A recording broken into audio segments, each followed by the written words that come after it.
exploration and trials. Adventure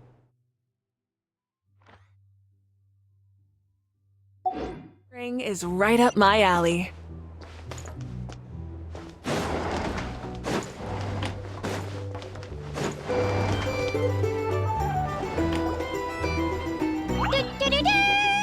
We're here! Traveler and Paimon! Perfect timing! We were literally just saying how there's no way we're holding this victory feast without you. How are you feeling today? Much better. Relieved to hear. Yep, we're here for you. Oh wait, where's Nefer? How are her eyes doing? Nefer's right over there. I'm sure she'd love to catch up with you.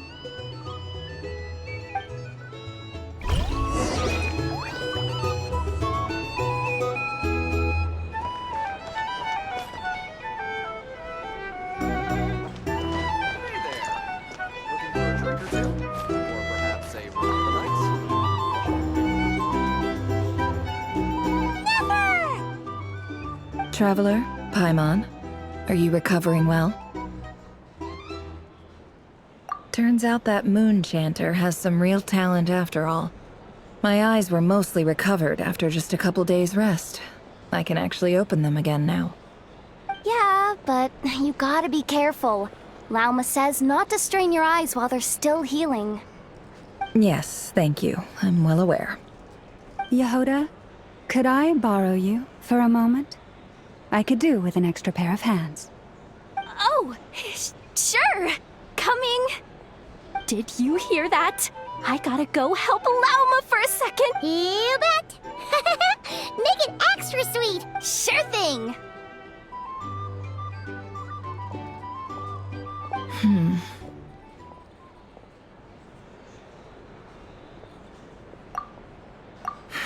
The Raker of Solnari. Kind of a snake, don't you think? No, definitely a snake. A poisonous one who spewed his venomous hatred everywhere. Anyone who seeks revenge out of hatred for other people has become a snake. That's something my dad used to say.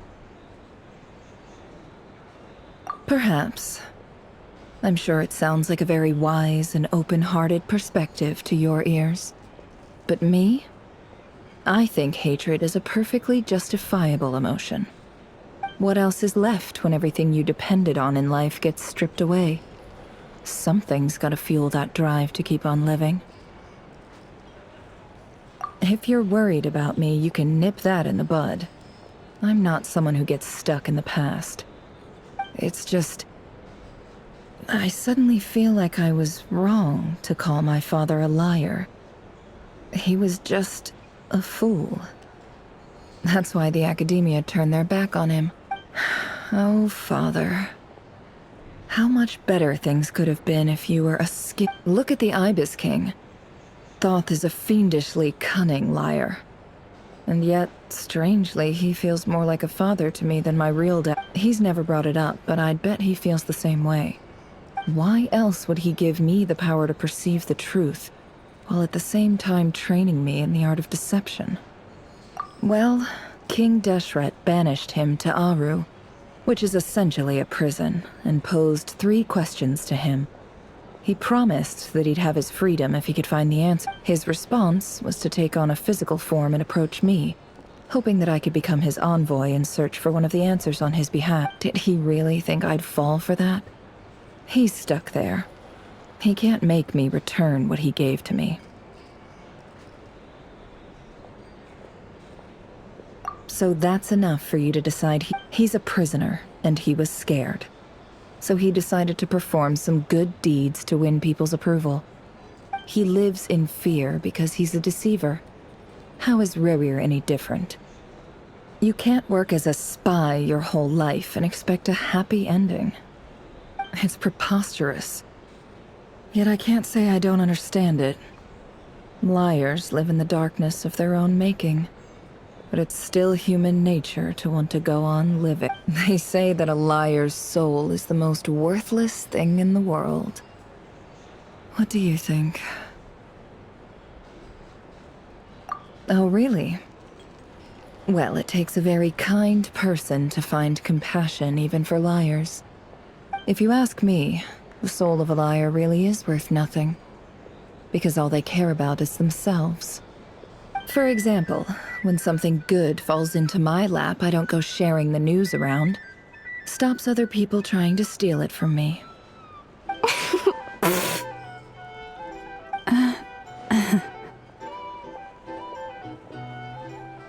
So be it. They have sharp ears. I can't keep anything from them. Wow, is that what it looks like?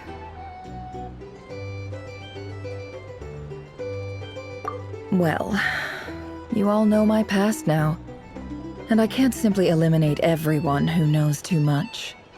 So I guess I just have to put up with you. For the foreseeable future, at least. When you find yourself in a situation you can't control, the safest play is to keep calm and start monitoring everyone involved like a hawk. In the intelligence world, you need to have a sense of perspective and play your hand accordingly. If you understand what's at stake, please ensure my secret is safe with you. I trust you. Very good.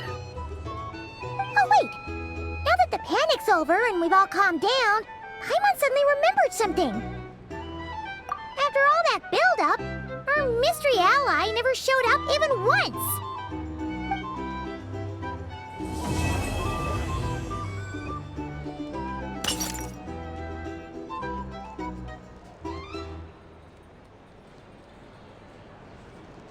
Huh?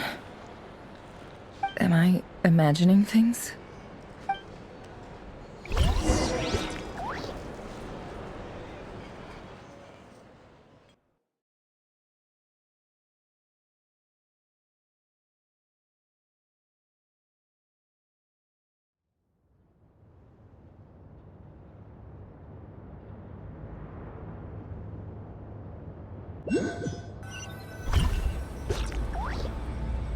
So, that close colleague who stayed behind with you? What's he been up to recently? Don't know, don't care. I get more normal human interaction from hanging out with Bosco too than him. Although, now you mention it, he hasn't bothered me in a while. I wonder if... If he's disappeared without a trace, it's the biggest gift he ever gave to the world. But I somehow doubt that's what's going on. He won't lie low forever. So we'd better stay on guard.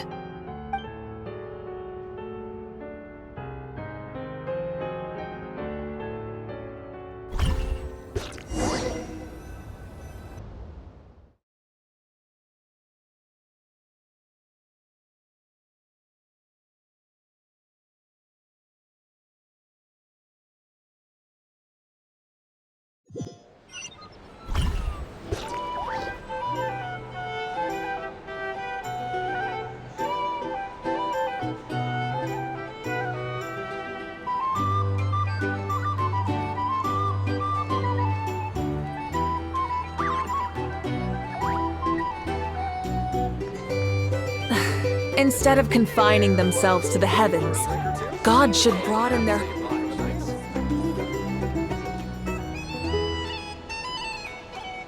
Ah, Lord Sangama Bay. I must thank you for the device you provided. Why come and ask me when you clearly know already? I mostly...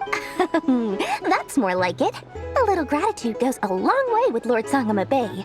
Play your cards right, and you might even stand a chance of becoming my long-term supplier. The chance to work with such a kind and charitable investor as yourself would be a great honor. Huh? Charitable? Who said it? Let's see. It's nothing to hide from. They're all perfectly legitimate investments. How? You're a curious case, Lord Sangama Bay. You don't like people finding out about your good deeds, do you? But I'm afraid no matter how hard you try to keep things under wraps, where there's a will, there's a way. You did it for Sumeru, didn't you? It was empty land that was gonna go to waste otherwise. I figured if I built something there, it might at least get some use in an emergency. Disasters are capricious things. They strike without any warning. I've lost family to a disaster before, and I don't want to lose any friends or business partners if I can help it. My elder sister used to dream of finding a sanctuary. Somewhere with plenty of food, water, and medicine.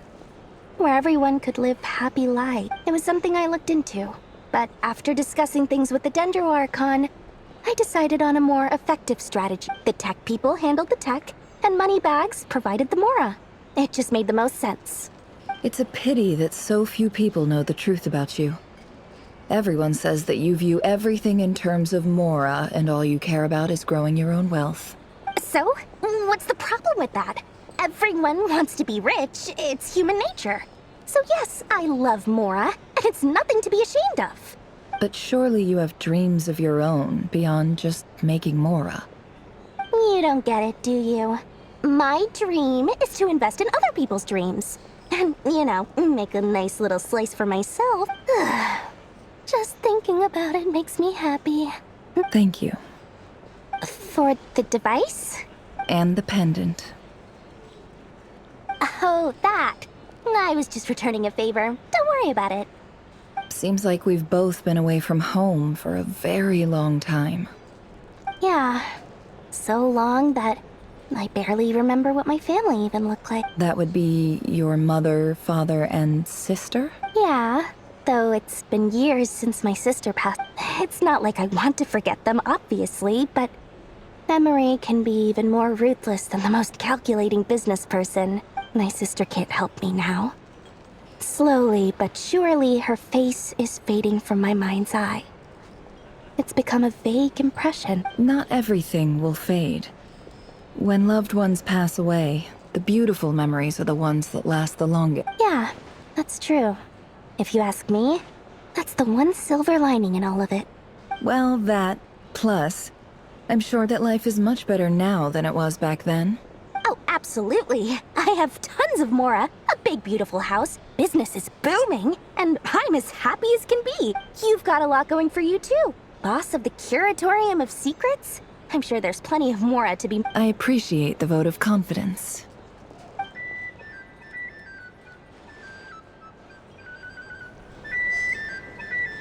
Our drink recommendations? Well, for starters, I recommend you drink this.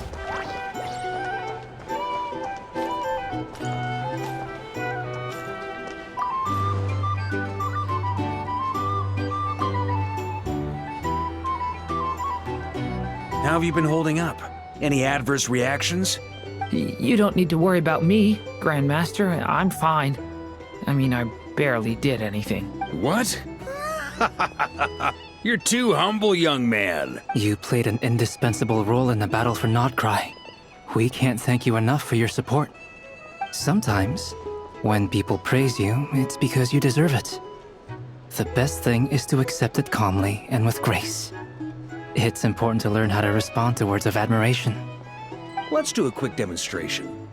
Albedo, that was an incredible feat of alchemy. The pressure was on, but you worked flawlessly at lightning speed to get the job done.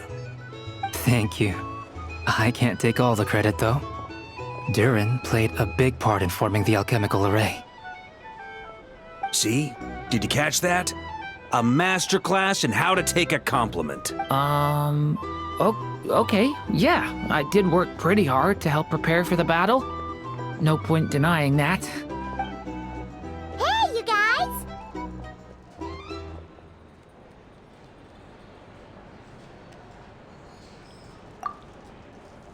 Hey, look who's bounced back. Looking good, traveler.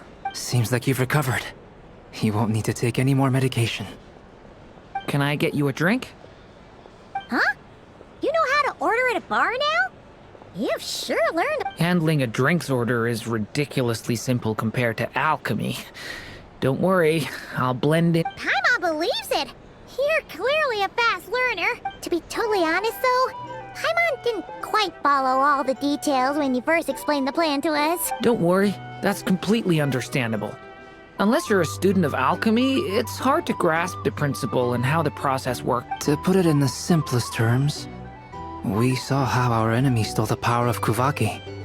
And that gave us the idea of stealing his power to turn it against him. When facing an enemy you have no hope of defeating, it's best not to engage them in battle.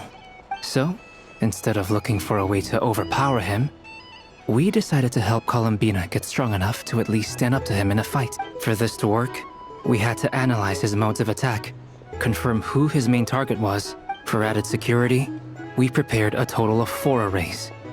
But to mitigate the impact of the battle, we identified one location in particular as the ideal spot, which is where the confrontation took place. The alchemical array absorbed his abyssal power. Then Durin processed it to render it usable by Columbina. That power enabled her to do what would otherwise have been nigh on impossible. What surprised me was that Dainsleif actually agreed to join us. Given his history with Rerir, he had every right to sit this one out. But we're extremely grateful for the decision he made. It must have been a painful choice to make. But Absolutely. He was torn between 2 paths, but in the end, he made his choice and stuck to it resolutely. He doesn't strike me as the sort of person who'd stay trapped in limbo for long. Anyway, however you cut it, everyone gave a stellar performance. And now, it's time to kick back and celebrate.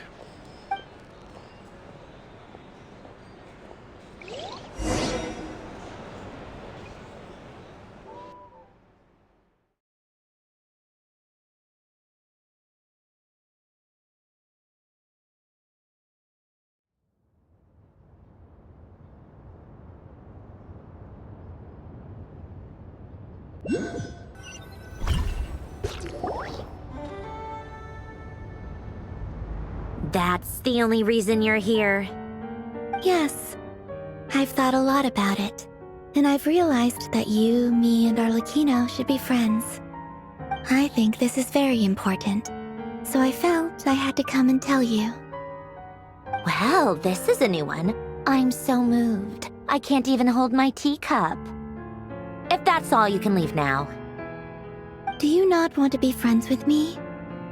Or is it that you prefer being co-workers? What is this, Columbina? Are you deliberately testing my patience threshold? Right now, my politeness module is active. But if you say another word, I swear I'll shut it down. If your politeness module was active, wouldn't you say the word please at some point? Polonia, please see Lady Columbina to the door. Will you still invite me to your next tea party? What? Yes, I think you will. Bye-bye, dear Sandrone.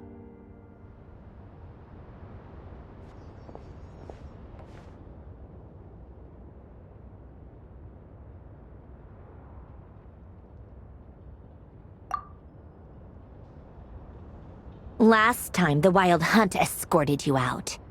Would you rather I handled it myself this time? We just wanted to, see how you were doing now that it's all over.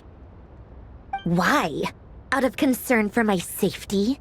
I hope you didn't seriously think that the Rehir of Solnari would be able to lay so much as a finger upon me, given how prepared I was. Mostly because you kind of helped us out, so we just wanted to check you were okay. Looks like all your robots are fixed, huh?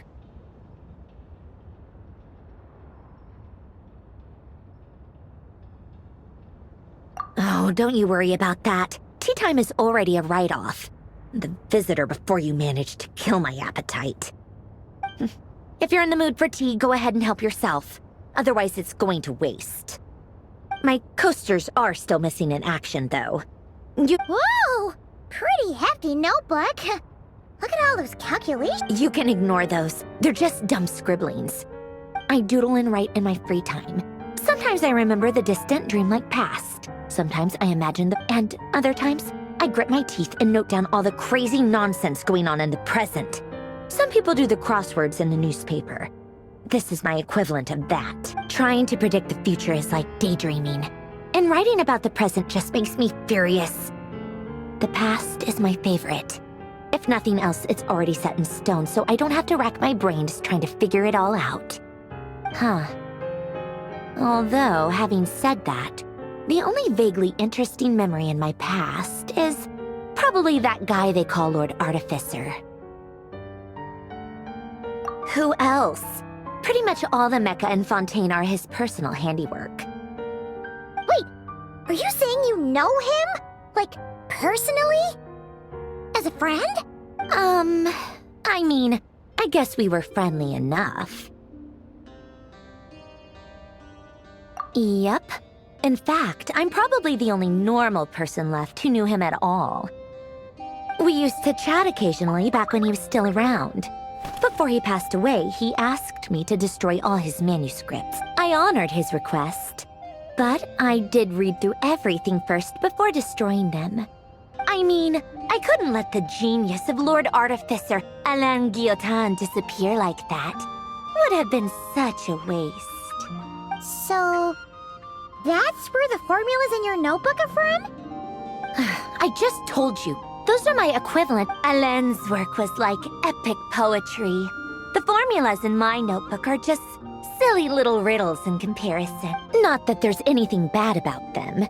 I mean, at least, solving those riddles isn't going to hurt anyone. Except me, because I lose a few brain cells in the process. Anyway, while we're on the topic, I might as well tell you about what happened to him and his friends. Alain Guillotin had two close buddies, Renee and Jacob. They spent their childhood years together in the Narzissenkreuz Institute. They were all quite competitive, so there was some rivalry between them. But it was a friendly rivalry. But beneath the friendship and the rivalry ran something deeper, a sense of nostalgia for the past.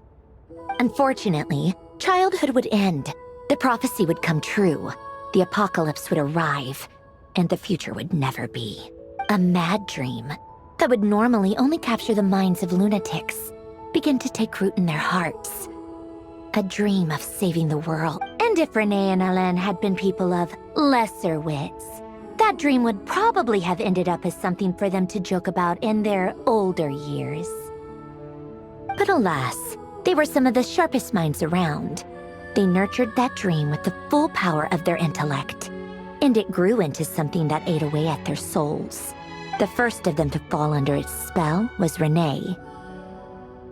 Against Alain's wishes, he persisted in experimenting on a mutual friend of theirs to try and save their life. Alain did not approve and parted ways with Renee. It's complicated. Alain wanted to believe that Renee only did what he did for the sake of their friendship. But when he told me about what happened, I could tell he still had some suspicions about Renee's motive. Perhaps the seed that would grow into a nightmare had already sprouted in Renee's mind. Even then, the next time they met, Renee's soul had been completely engulfed by the dream of salvation. His futile attempt to change the tide of fate only resulted in a wave that swallowed up the world, even before the apocalypse came. And although that wave died down eventually, I hear that it just recently came back with a vengeance. As I understand, Renee wanted to live out his dream of salvation once more. But I'm told that the attempted resurgence finally died out for good. At long last, Renee awoke from his deluded dream. Though of course by then it was far too late. What do you think of Renee? Do you admire his transcendent genius? His view that any price was worth paying to achieve the lofty goal of save, or do you despise him?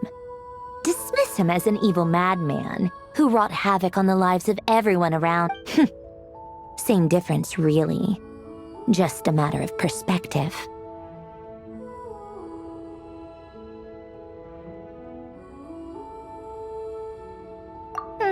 What a cop-out.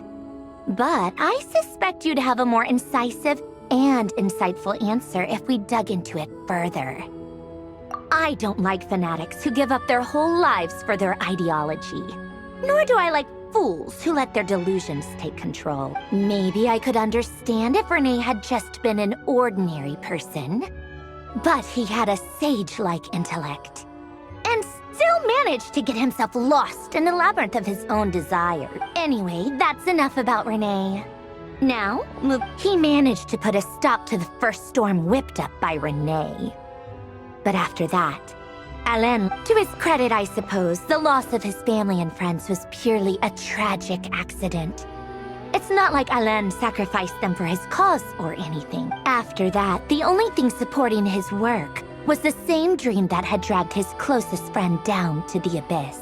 But although the desire to save Fontaine drove him to found the Fontaine Research Institute, Alain continued to reject any form of transcendental knowledge or power. He was suspicious and fearful of it, having seen the way it had affected his closest friend. I think that formulas and machines derived solely from human intellect were the only thing that gave him a sense of spiritual comfort. Yet Alain's intellect was simply too great. It barely left him space to breathe in his lifetime. Once he realized that the end of his life was approaching, he finally accepted the truth.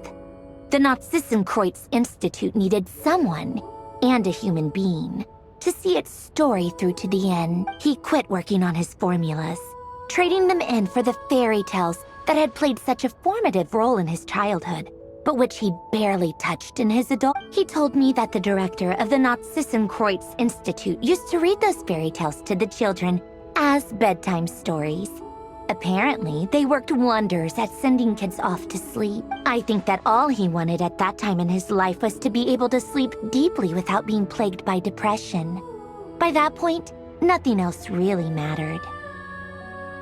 At the very end, he laid down to rest in the ruins of the former Nazissenkreuz Institute orphanage, while the Fontaine Research Institute he had founded continued tirelessly with its work.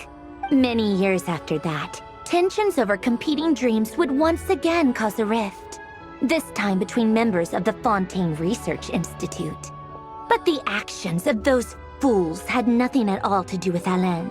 And that is the story of two people from the Nazissenkreuz Institute who both wanted to save the world. One went all in on his fantasy of salvation without ever looking back, and ended up calmly sinking to the bottom of the deepest sea. The other sought desperately to burn bright in his life, even though he wasn't sure where he was going. I do sometimes wonder, why is it that people like them have such grand hopes of saving the world? Even the grandest tree starts as a tiny seed. So perhaps, for each of them, their mission to save the world began with a very simple desire: to save themselves. They were young children with friends and family who mattered to them, desires to explore the meaning of life, ambitions to have a successful career. They didn't want to see all of that taken away in one fell swoop. Or maybe they just wanted to find something to anchor themselves within the chaos. But instead, the search for their own salvation took them down the rocky road laid out by fate. Do you think the desire to save oneself is enough of a justification to try and save the world?